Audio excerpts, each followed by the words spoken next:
Ito guys, nakakita na ba kayo ng saging ng ganito kalaki? Kakaiba to.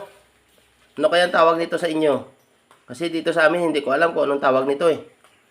Pero sobrang laki talaga yung ano niya, yung bunga niya. Comment nyo na lang kung anong tawag sa inyo nito. Dahil dito sa amin, ang tawag nito, ang pagkakalam ko, banana Q. Tingnan nyo guys, oh. Yan, oh. Laki-laki guys, oh. Kung ano mo, parang kunti lang diferensya ng braso ko eh. Bali, 3 sipi lang to, yung ano niya. Pero, sobrang laki, oh. Sa isang sipi, 4 na piraso. Mayroong 2, 4, 6, 8. Marami rin pala yung iba. Yung ano niya. Bali, 2 sipi lang pala. Dalawa lang.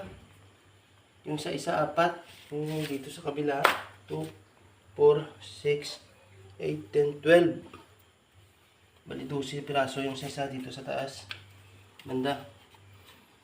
So, may nagsabi sa akin na masarap daw to ilaga. Kahit hinog na. Yung laman niya nito parang medyo ano nito? Light orange. Kaya ito bukas subukan ko to ilaga. Ito yung mga hinog. Tingnan natin kung hindi sinungaling yung nagsabi sa akin. Kasi sa 11 na sinabi sa akin yun, yung pandosi, hindi pa rin ako naniniwala eh. Kaya tingnan natin to bukas. Pakita ko sa inyo kung pag nalaga ko to. Pag hindi ko nakalimutan eh, no? So, comment nyo na lang kung anong tawag nito sa inyo. Para at least may idea ako kung anong klaseng saging to.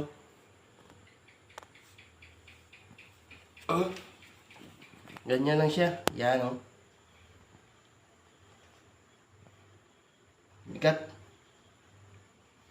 Ang lalaki nito.